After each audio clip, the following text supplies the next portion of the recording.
Now, the greatest radio shows of all time. Suspense. The Shadow Node. Washington calling David Harding, counter-spy. Classic radio theater. The Great Gildersleeve. Fibber McGee and Molly. Dragnet. Gunsmoke. The Lone Ranger. Now, step back into our time machine with your host, Wyatt Cox. Good evening, friends of the Inner Sanctum.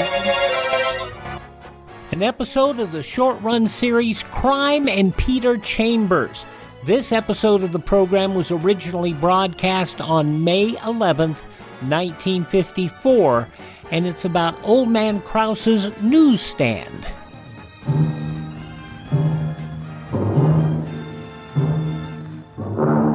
Crime and Peter Chambers.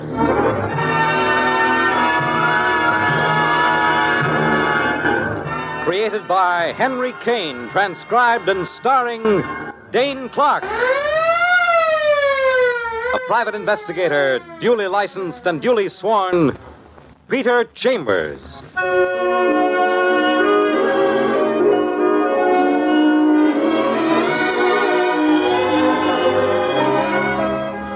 You're a private eye. That's your business. Anything else? That's for laughs. And a lot of laughs tonight.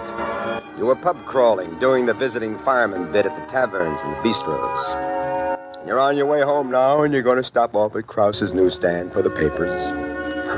Old man Krause, he's been there as long as you can remember. And then you see the commotion. Somebody's working the old man over, beating him to the ground. You get there as fast as you can. Easy, boy. Easy. Oh, it's you, Mr. Chambers. Thank the Lord. Easy does it, Mr. Krause. Come here. Come on, let me help you up. Up. There you are. Did you see him, Mr. Chambers? Did you see who it was? No, he ran off as he saw me coming. Did you get a look at him, Mr. Krause? No, I was just closing. He hit me from behind, and then he jumped me. But why you? Where does a man like you fit in with a beating? Oh, it was more than that, Mr. Chambers. More than a beating. What are you talking about? Whoever it was wanted to kill me. Why, you're a peaceful man, Mr. Krause. The thoughtful, peaceful, philosophical man. Everybody loves you. Seems not everybody. Well, look, I'm going home with you. No. No. I'm taking you home. You need not bother, Mr. Chambers. I am not afraid. Oh, come along now, Mr. Krause. Come on. Thank you. You are very kind.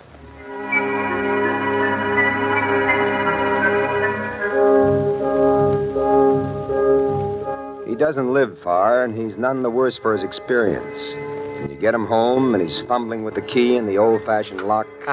So these old eyes are not what they used to be. There. Please follow me, Mr. Chambers. I will put the light on. But he doesn't have a chance to put the light on. Neither of you have a chance to do a thing. The guy who was inside waiting for Krause, he was in a dark room, but he was facing the light of the hallway. And that was all to the good. He couldn't see much of you or of Krause, just your silhouettes, but you could see him. And better than that, you recognized him. Maybe Krause didn't know who his assailant was, but you did.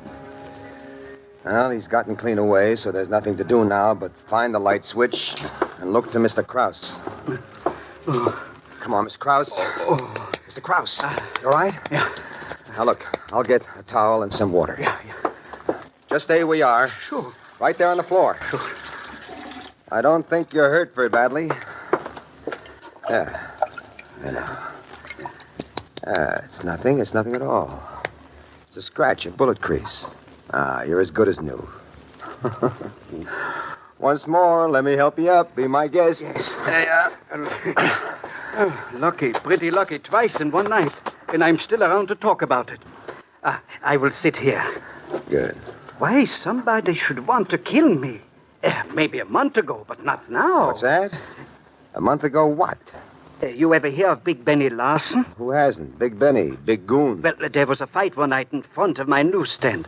Big Benny knifed a man, Mr. Snuffnose Angelino.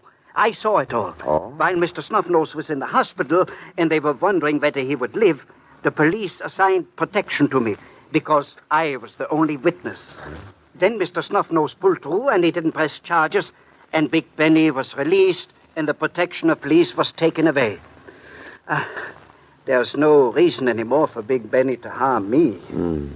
Then who else? I have no idea, Mr. Chambers. Look, you ever hear of the dancer? The dancer? Slick Hood from Chicago. His name is Danzig or something, but they call him the dancer. I have never been to Chicago, Mr. One of those tall, slender, handsome guys. Beautiful, but deadly as the front end of a loaded gun. Oh, murder that one for the ladies. But what does this have to do with... Nothing. Just started a train of thought. Now, look, Mr. Krause, you're going to the police with this. No. I have had enough of wait police. I have a gun and a license Now, listen, for it. I am not afraid.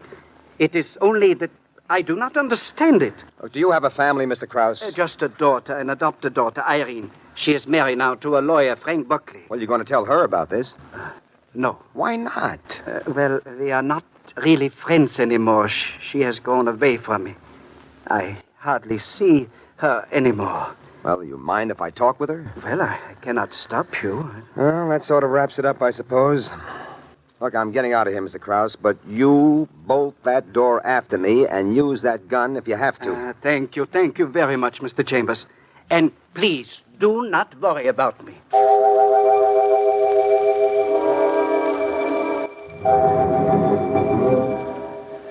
But you do worry. You go home and you try to sleep, but it tampers with your dreams. Where's the connection? Why should a doll boy like the dancer be looking to eradicate a peaceful citizen? The old man said he never heard of him, and you believe Krause. You sleep finally, but it's like sleeping under a winking neon light. And in the morning, you're looking up an address in the phone book. Frank Buckley. It's on 57th Street, and it turns out to be a combination of home and office. A lawyer that's plugging at his business, nothing more. No rich, big estate guy. Yes, Mr. Chambers, please sit down. Make yourself comfortable. Frank Buckley. Bald, thin, angular, 50-ish. A lot of loose skin hanging under his jowls. Would you like a cigarette, Mr. Chambers? No, thank you. Not now. Mr. Buckley, it's really your wife I want to talk to. So? Why? Well, sir, I'm a private detective. Private detective? Well, this is not in the line of business. I'm a friend of an elderly gentleman, a Mr. Krause. Oh, yes. My wife's father. Well, an attempt was made on his life last night. He won't go to the police with it, and I thought perhaps if I talked with Krause's daughter, your wife... My wife and I have been separated for the past 6 months. Oh? She's already instituted divorce proceedings. I'm sorry to hear that. But in a matter like this, she's now living at Eastburn Apartments on 74th. Oh, thank you, sir. How is the old man? Working, as always. Well, he won't have to work long. He'll be quite independent in a short... Old man Krause, independent? You mean rich or something? How come? I'm sorry. Slip of the tongue, sir. Matter of my profession. Attorney and client. Privileged communication. Okay with me. All I wanted to know is where I could reach Irene, Mrs. Buckley. Yes, of course. And if there's anything I can do for the old gentleman, please don't hesitate. All right, then. Good morning, Mr. Buckley. And a very good morning to you, sir. Next stop, Eastburn Apartments. Not too swanky, not too slummy. About in the middle. But the occupant of apartment 7G. Nothing in the middle about that one. The word is gorgeous. Not soft gorgeous or mushy gorgeous, but hard like granite. Glittering gorgeous, like a diamond. But gorgeous nonetheless. Well, ain't you the handsome one? Mrs. Buckley? I'm using my maiden name, Irene Cordoni. I thought it was Krause. Should have been, but it ain't. I was in show business before I got married. How would you like this? And now, ladies and gentlemen, Miss Irene Krause. Black hair, black eyes, and a loose red mouth. Young and quite a figure. She's wearing high-heel lounging shoes, white shorts, and a white bandana. And that's about it. Like a drink, Mr. Chambers? Peter Chambers? Would you like a little drinky, handsome? Well, it's a little too early in the morning for me. Oh? Look, Miss Cordoni. I wish you'd talk to your father. Father? Oh. What's with him? A couple of attempts were made on his life last night. The old man? Somebody near to him ought to tell him one of two things. Like what? Either he goes to the police, or he kind of stays holed up. At least until this thing clears. What's your interest? I'm a friend. Well, if you're such a good friend, why don't you tell him? I've told him, but he's stubborn. Stubborn with you, stubborn with me. Furthermore, the old man and I, well, we kind of don't see eye to eye anymore. When'd you see him last? I haven't seen him, since I broke up with my husband. Maybe 6 months. Been in Chicago, maybe 5 months of that. Only got back a few weeks ago. I still think you ought to talk to him. Quite a busybody, aren't you? Well, some say yes, some say no. But you're cute. I'll say that. You know, I'm a sucker for a good-looking man. Are you, sure you won't join me in a drink? Some other time, sister.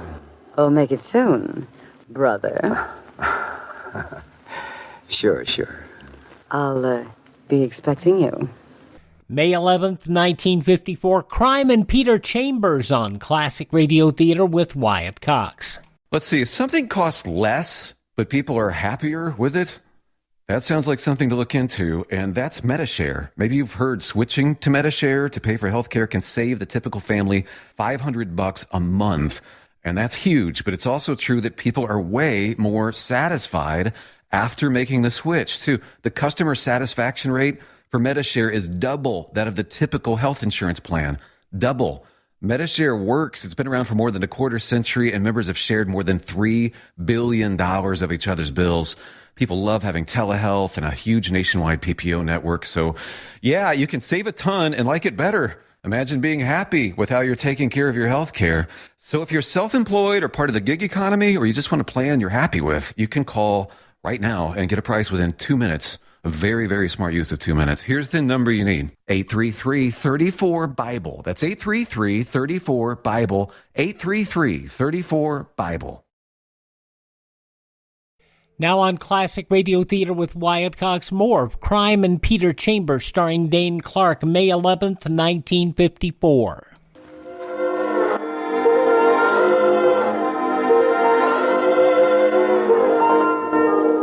A man-eater, that Irene Cordoni, Buckley, Krause. You take your leave, slightly reluctant, but you take your leave. You figure you've done your bit, and you've got your own work to attend to. Like pulling open the office window and letting the air in and looking over the mail. But you detour to pick up the papers at Krause's. But Krause's newsstand is closed. So you're on your white horse again, making for Krause's apartment. Come in, Mr. Chambers. Just got back myself. Where have you been, Mr. Krause? A funeral. Funeral? The old lady, Regina Kent. You must have known the old lady. Regina Kent, her funeral? Yeah. Well, look, you can't take that so hard. She must have been past 90 years of age. Death must come, Mr. Krause, sooner or later. Sure, but not by murder. Murder? The old lady? Look, you're not making sense, Mr. Krause. It is sense. I wish it wasn't. When did it happen? A couple of days ago. She was coming from the movies. Bang. Shots in the head. You mean a mugger, a thief, one of those things? Nothing was stolen. She was killed. The kind old lady killed meaningless for no reason. Oh, that's too bad. She was a good friend of yours, wasn't she, Mr. Krause? Yes. 20 years she is a customer.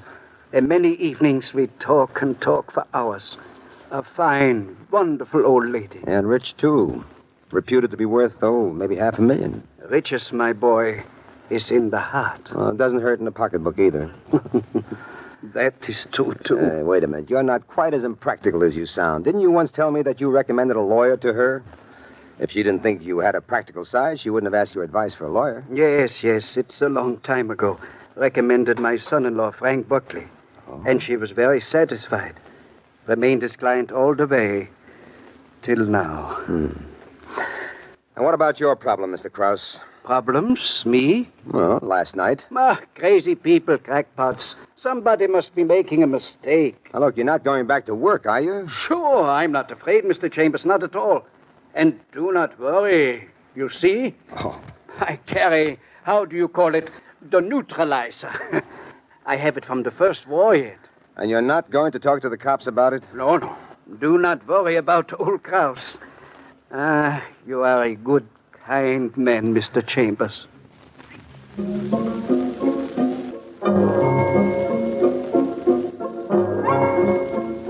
So the good, kind man starts minding his own business.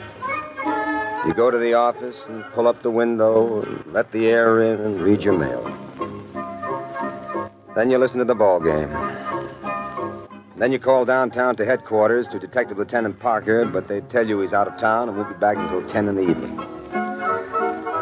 Client falls in and you're busy for the rest of the day, and pretty soon it's nighttime after 10, and you're at headquarters because that Krause thing is buzzing around in your head like it's a beehive. Well, always a pleasure, Mr. Private Eye. You bring the breath of springtime into this dank old office, or is that the breath of scotch? Detective Lieutenant Louis Parker, aces all the way. Good friend, good cop, good companion. Well, seriously, Pete, you look a little worried. Something I can do for you? Maybe. Just tell Papa Parker anything to get the creases out of your forehead. Old man Krause. Guy owns a newsstand up your way? Yeah, has he got anything to fret about? Well, like what? Big Benny Larson or his goons? No, not a thing. Snuff-nosed Angelino is a rabbit, afraid to sign a complaint. Puts Big Benny in the clear, and Benny's not looking to make trouble for the old man. Benny makes trouble only when he has to. Mm-hmm. That's one worry off my mind. Oh, you got more? Got a little curiosity. Fire away, friend. Regina Kent. Oh. Little old dame, 90 years of age, gets knocked off with a bullet in her brain and strictly a professional job. Real peculiar deal. Has it got any angles? No, not yet it ain't. Unless you call bafflement an angle. Well, you got an idea about the torpedo? We got better than that. Got a full and perfect description. Now, what's holding you back? Haven't got anybody that fits the full and perfect description. This is confidential, Pete. Of course, Louis. We got a witness to that Regina Kent killing that nobody knows about, not even the newspapers. Lady by the name of Benson. Benson? She was sitting in her bedroom. It was dark. She couldn't sleep. Happens to have the next apartment to this Regina Kent. She saw our torpedo? Saw him clear and saw him long. He was hanging around for quite a time waiting for the old lady. Mrs. Benson kept watching him. Then when Regina Kent appeared, she saw the actual shooting, saw him jump into a car and drive off. And she looked over your rogues gallery? Looked over everything. Most cooperative. Furnished us a full description, ready to identify the guy whenever we pick him up. Mm-hmm. Let's hear that description, Louis. Well, he's a good-looking boy, about 6 feet tall.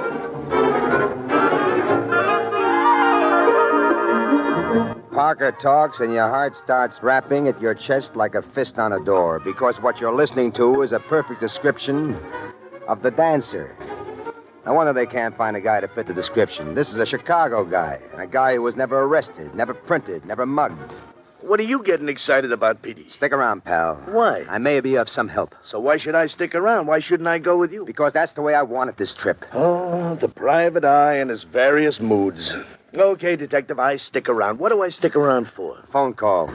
From me. Like a little more dope. I'd love a little more dope. Your friend Krause. He's going to be rich. That's the second time I've heard that. This time it's authentic. Regina Kent made a will. She leaves all her dough to charity except $200,000. Now, guess who gets that? I give up. Old man Krause, yeah. 200,000 solid smackers. But remember, it's still confidential. The will ain't been probated yet. We got to see it on police business. See, there's got to be a lawyer. Huh? Who made that will for her? Who was a lawyer? Guy by the name of Frank Buckley. That's it. Goodbye, Louis. Hey, what's your hurry? Where are you going? Hey, Pete.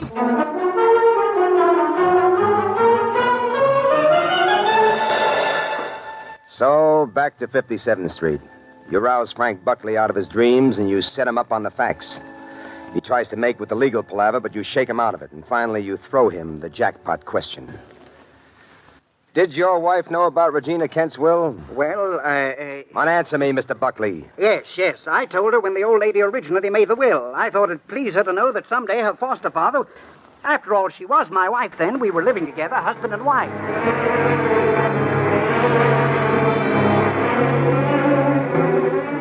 Next stop, Eastburn Apartments.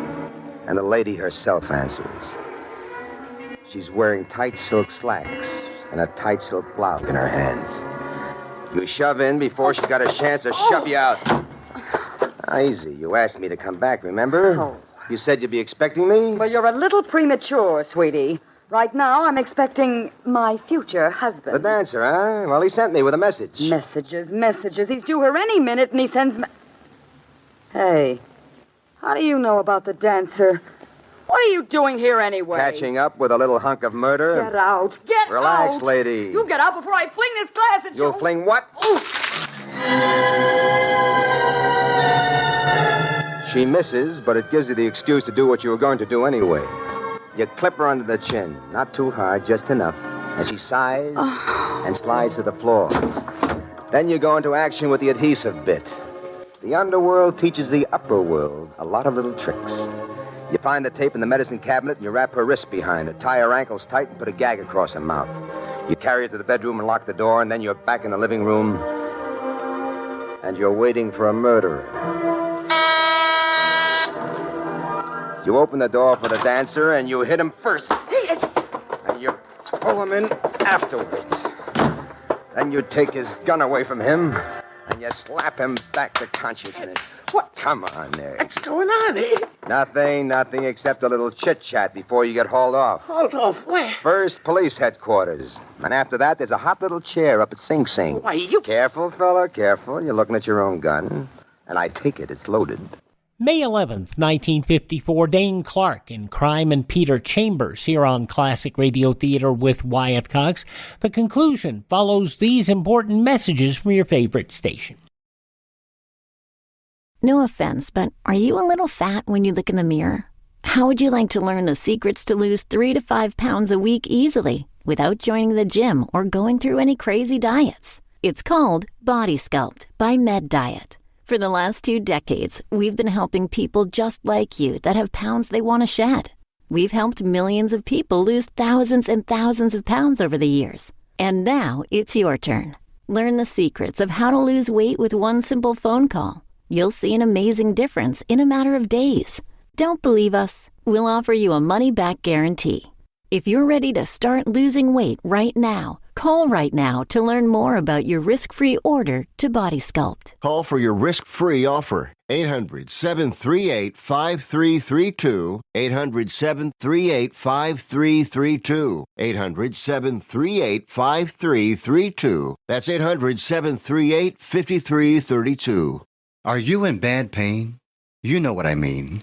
Your knees hurt. Your shoulder hurts. Your elbow and back are constantly killing you. And I'm sure you've tried every pain pill or cream available at the drugstore. Am I right?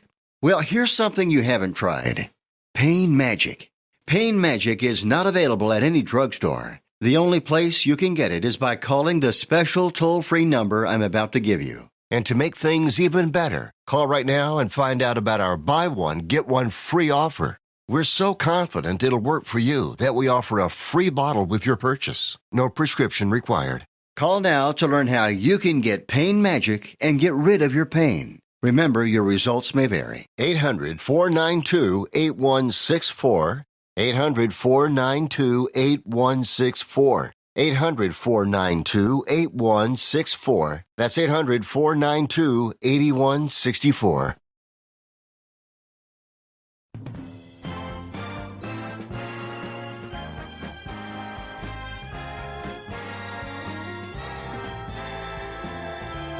Now on Classic Radio Theater with Wyatt Cox, the conclusion of Crime and Peter Chambers, starring Dane Clark, May 11th, 1954. Who the devil are you? I'm a busybody by the name of Chambers. Nemesis to you. So what's it all about? 1, the murder of an old lady, Regina Kent. 2, the attempted murder of old man Krause. You're nuts. I got a witness by the name of Benson, says I ain't. Why should I want to bump an old woman? All right, let me tell you. A doll by the name of Irene Cordoni shows up in Chicago a few months ago. She goes for good-looking guys, and you're a good-looking guy. You're also a hard guy, and she makes you a proposition. Like what? Like this. She knows from her former husband that an old lady made a will leaving 200,000 clams to old man Krause. Krause happens to be this doll's foster father. He's got no other family but her. So if the old dame, Regina Kent, if she dies, old man Krause gets 200,000. But if after that he dies, dear old Irene Cordoni Krause, she inherits from him. So the doll propositions the dancer. Knock the two of them off in that order. First the old dame, then the old man, then the doll and the dancer get married. And they live pretty good. And they can pay their rent for quite a while with $200,000. Yeah, good story, but go prove it. Don't start bullying me about no Benson who's a witness. I'm bullying you, kiddo. Sure, I'm bullying you. Let me show you how I'm bullying you. See? First, you pull the phone over like so. Then you dial O for operator like so. Then you say like so into the phone. Police, quickly.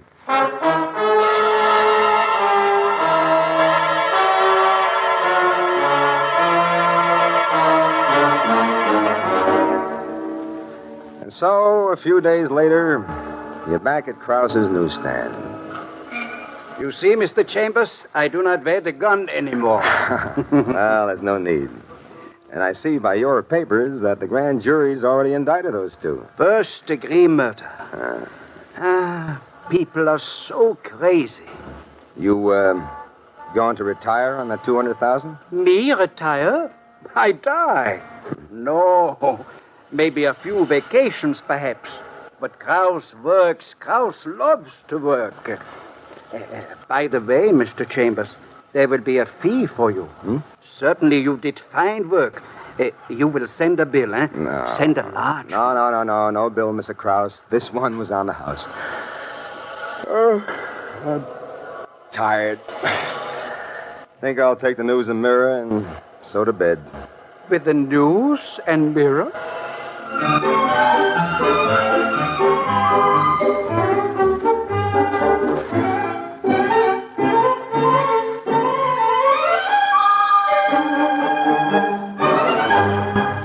And there you've had Crime and Peter Chambers.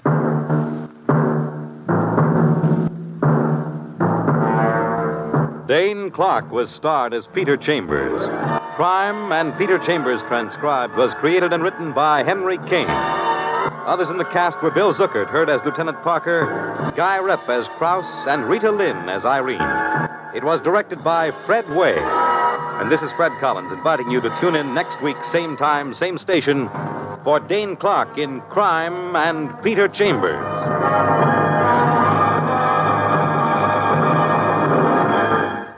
May 11th, 1954, Crime and Peter Chambers on Classic Radio Theater with Wyatt Cox. Radio? Why should I advertise on radio? There's nothing to look at, no pictures. Listen, you can do things on radio you couldn't possibly do on TV. That'll be the day. All right, watch this. Okay, people, and now when I give you the cue, I want the 700-foot mountain of whipped cream to roll into Lake Michigan, which has been drained and filled with hot chocolate. Then the Royal Canadian Air Force will fly overhead towing a 10-ton maraschino cherry, which will be dropped into the whipped cream to the cheering of 25,000 extras. All right, cue the mountain.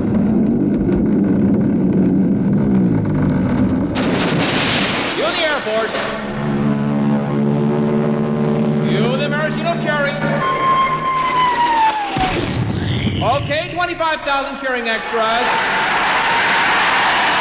Now, you want to try that on television? Well... You see, radio is a very special medium because it stretches the imagination. Doesn't television stretch the imagination? Up to 27 inches, yes. She was born in a humble shack amidst the lemon groves of Goleta, California. Mommy, don't cry. You know what they say? When life gives you lemons, make lemonade. I was going to say life sucks, and then you die. But I like yours better. And with that, Alexandra Johnson launched her lemonade stand. Lemonade, nickel a glass. Every day, even during the frigid California winters, a bone-chilling 72 degrees, you could find her. You can have it sour, you can have it sweet. Little girl's lemonade will knock you off your feet. The little girl with the sour brew wanted more, national distribution, franchises, and so she rolled out a well-budgeted advertising campaign. Me and the rest of the dockworkers only drink little girl lemonade. She was made president of the International Sour Drink Association and chosen to give the keynote speech at their convention. You all set with words of wisdom, honey? You know what they say, Mommy. Always advertise so consumers think of your product first? I was going to say never swallow a lemon seed or a watermelon to go in your tummy. This fabricated but interesting story is to remind you that it's called advertising and it works. Put your message on this national advertising platform by emailing classicradiotheater@gmail.com. classicradiotheater@gmail.com. And as he likes to refer to it, the wind-up here on Classic Radio Theater with Wyatt Cox, Part 5 of the 5-part yours truly Johnny Dollar story, The Silver Blue Matter. This episode was originally broadcast May 11th, 1956. Lots of sadness in this episode. From Hollywood, it's time now for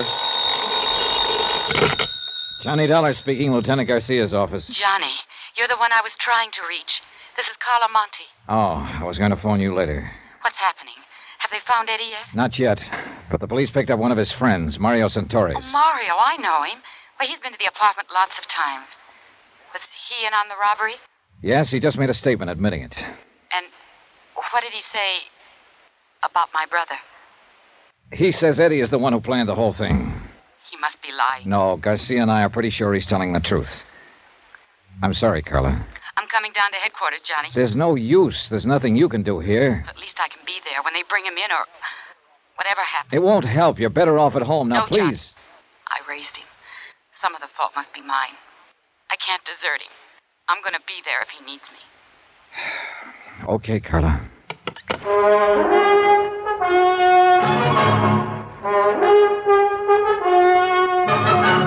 Tonight and every weekday night, Bob Bailey in the transcribed adventures of the man with the action-packed expense account, America's fabulous freelance insurance investigator. Yours truly, Johnny Dollar.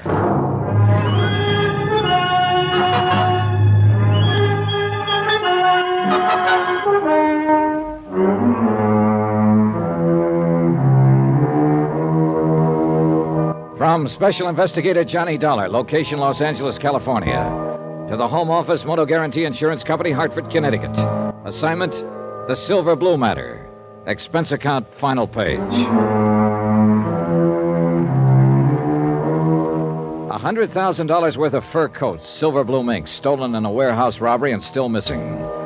A night watchman slugged during the robbery by one of the teenage gang, still lying in a coma, unable to speak. And Red Weller, a man who tried to speak, lay in the county morgue, stabbed to death in a dark alley. But now one of the gang had been arrested, a 17-year-old named Mario Santoris, and he'd finally talked. Sitting in Garcia's office, I read Mario's statement through for the second time. Well, what do you think, Johnny? I think the kid was telling the truth. Eddie Monte scraped up enough money to buy that second-hand panel truck and then talked the other kids into knocking over the warehouse. That ties in with what Eddie's sister said, that he'd kept the truck a secret, hadn't told her about it. And also the fact that Eddie seems to be a born leader type. They even mentioned it in one of his former records of arrest. Yeah, I think we can buy it that Eddie Monte is the leader of the gang. Yeah. All right, they picked their night. They cased the place from Red Weller's lunchroom across the street. And as soon as the prowl car passed, they made their move. They got the watchman, Albert Krisman, to open the door by showing him a fake telegram through the window. That's another thing that checks out Mario's story, Johnny. Mario claims he's the one who showed the telegram. That's right. Krisman kept saying, kid with a mark on his arm, and Mario's got a bad scar on his left wrist. That's what I mean. It checks out. Mario didn't know what Krisman had told us. All right, so they got inside, and then, according to Mario's version, it was Eddie Monte who slugged the watchman. Probably true. Then they jumped the other watchman in the dark and started hauling out the furs, loading them into the truck of Eddie's. They knew they had 45 minutes before the prowl car came back through. By that time, they'd finished and split up, Eddie driving the truck away alone and the others disappearing on foot. Yeah, I think that's about the size of it. And I think Mario's telling the truth when he says neither he nor any of the others know where Eddie planned to hide out the truck. And Red Weller, according to Mario, was murdered by another gang member. What was his name? Chuy Morel. Yeah. Well, if that's true, Eddie Monte is at least clean on the murder charge. If it's true. All you can tag him on is robbery and assault on that watchman. I'm kind of glad of it, Johnny. I feel sorry for that sister of his. So do I. She's a good kid, and she's carrying a real load of guilt. Thinks that she's responsible in some way. Oh, she was only 19 herself when their folks died. How could she be expected to hold him in line? And especially in that district. Yeah. She's on her way down here, by the way. Carla Monte? Yeah. I tried to talk her out of it. Oh, maybe she's as well off hanging around here, though, as she is waiting alone in that apartment. It's a rough deal for her, no matter where she waits. Well, at least we can tell her brother's not in quite as deep as we... Excuse me. Yeah, sure. Garcia speaking. Good. Well, who's the other one? Yeah, bring them on in and book them. I'll talk to them later. And now we... What? When? All right. Keep in touch with me. The boys just picked up Chuy Morel and the other two. That leaves just one to go. Yeah, the big one. Eddie Monte. And he's even bigger now, Johnny. What do you mean? That watchman Eddie slugged. Albert Krisman. What about him? He just died. So it was a different thing we had to tell Carla when she arrived at headquarters. Not that her brother would probably get off on a lesser charge, But instead that an APB was out that every officer in town had been warned. Be on the lookout for Eddie Monty, age 19, armed and dangerous. Wanted for murder.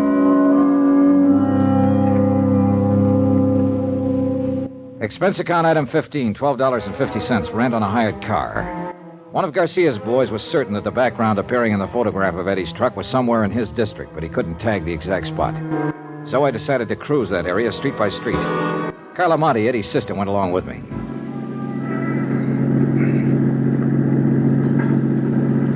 There's an alley off to the right, Johnny. It might be worth a look. Yeah, it runs back toward a lumberyard there. That could be a lumberyard in the background of that photograph. Well, we'll give it a try. This isn't it, Johnny. Sally makes a right-angled turn there before it even gets to the lumberyard. Well, we may as well check it on through. It seems to run clear on down to the railroad yards. Please let us find him. If it's the police, he'll fight. And he'll kill someone else. Be killed himself, maybe. It's out of your hands now, Carla. It's got to work itself out in its own way. And there's nothing much anybody can do to stop it or change it. I know, Johnny. I keep trying to fool myself. All the time I know. Well, all you can do is hope. Look! That fence ahead of us there. Next to the railroad yards. Yeah, that could be the fence in these pictures. Looks the same. And that storage shed there at the right, that's in one of the shots. Yeah. And that pile of oil drums. This is it, Carla. This is where those films were taken. The truck was parked right at the corner of that shed. Well, it looks as though that off chance paid off. I'm scared, Johnny. Now that it's so close, I'm scared. Don't be. By off chance, I meant just finding the place. He may not have come back here since the day those pictures were taken. You don't believe that, and you know it. Look, Carla. That house back at the corner has a phone. There's a wire running in from the pole. Go back there and use it to call Lieutenant Garcia. Give him the location and tell him to hit the radio and have this whole area blocked off. Got it? Yes. Tell him to cover the railroad yard, too. Sew up this whole section tight. And tell him to make it fast. Johnny. Yeah. Eddie may be watching us from around here somewhere right this minute. I waited until she'd gone. Then I got out of the car and walked toward the shed and the sagging wooden fence that bordered the railroad yards. It was nearly dark now. The high floodlights had been turned on above the crisscross network of gleaming steel tracks. Shadows play tricks at such a time of evening, and I got sudden movements now and then from the corner of my eyes, but, well, yet nothing really moved. And the only sound was the sound of my own footsteps. I stopped several times and stood watching and listening, but nothing moved. There was only silence.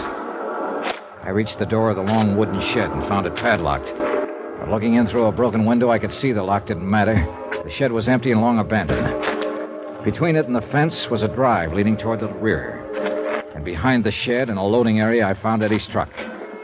And in the back of it was $100,000 worth of furs. All right, Dollar. Get your hands up. Eddie, you're in a rut. That's the first thing you said to me the last time we met. I ought to have killed you there in that apartment. Isn't one killing enough? I don't suppose you know it, but Albert Chrisman died this afternoon. I know. I got a radio in the truck there. This where you've been hiding out all the time? Look, if I wanted to answer questions, I'd go turn myself in. You may be better off in the long run if you do. I'll get... You here alone? No, your sister's with me. Oh, for the love... What does she want to do? Watch me get it? Why don't you give me that gun, Eddie?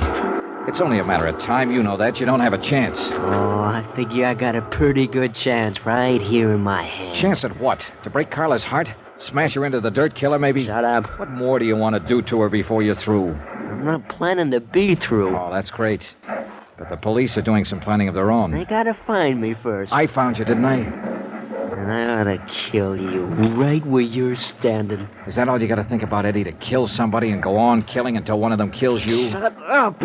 Let me think. Think about Carla if you want to think about something. Think about the things she's done for you, the years she's worked for you, worried about you. That dame was born to worry. Nobody's born to worry. They inherit worries, like you were inherited by her. I didn't ask her to do it. Life didn't give her any choice. But it's too late now to talk about that. It's all over, Eddie. This is the wind-up. Come on now, give yourself up. You haven't got a chance. Oh, and I would have if I gave myself up? Don't you hand me that stuff. The police have got this whole section surrounded. Carla went to call them 20 minutes ago. If I thought you were trying to hand me... Keep your mouth shut. Eddie, you don't have a chance. Johnny, Lieutenant Garcia's here. Be careful, Eddie's here. You dirty... I hit the dirt and rolled under the truck and came up on the other side with my gun in my hand. I could hear Eddie running away, but I couldn't tell where he was. Johnny, are you all right? Yeah, I'm all right. Eddie went over the fence into the yards. Where are you? Here, the corner of the shed. Come on, let's go after him. He can't get through. I've got men working this way from the other side. Where's Carla? Back there somewhere. Come on, we can get through the fence here. Carla, stay where you are. Don't follow us. There he goes, Johnny, behind that line of freight cars. All right, come on. He can't get too far that way. There's a train coming. There he goes! He's going to try to beat it. The crazy Eddie! Santa Madre!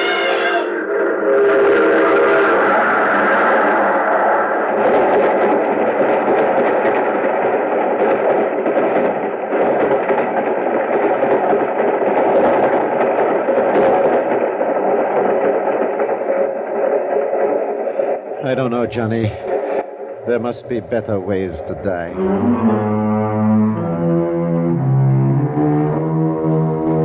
Expense account item 16, $300.60. Hotel and miscellaneous in Los Angeles and transportation back to Hartford. Expense account total, $541.25.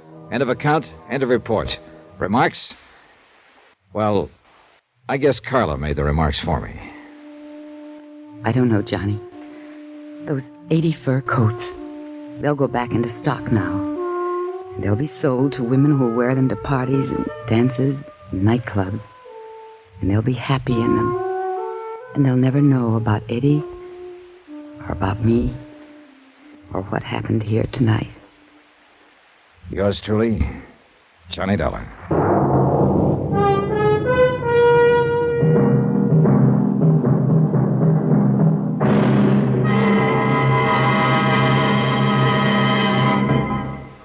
Now, here's our star to tell you about next week's intriguing story. Next week, The Matter of the Medium, well done.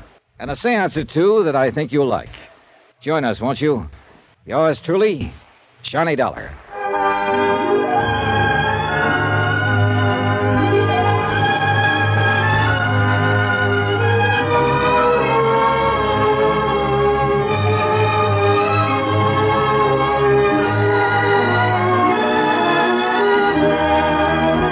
Yours truly, Johnny Dollar, starring Bob Bailey, is transcribed in Hollywood. Written by Les Crutchfield, it is produced and directed by Jack Johnstone. Heard in this week's cast were Lucille Meredith, Edgar Barrier, Victor Perrin, Jack Crucian, Tommy Cook, and Richard Crenna. Musical supervision by Amerigo Marino. Be sure to join us on Monday night, same time and station, for another exciting story of yours truly, Johnny Dollar. Roy Rowan speaking.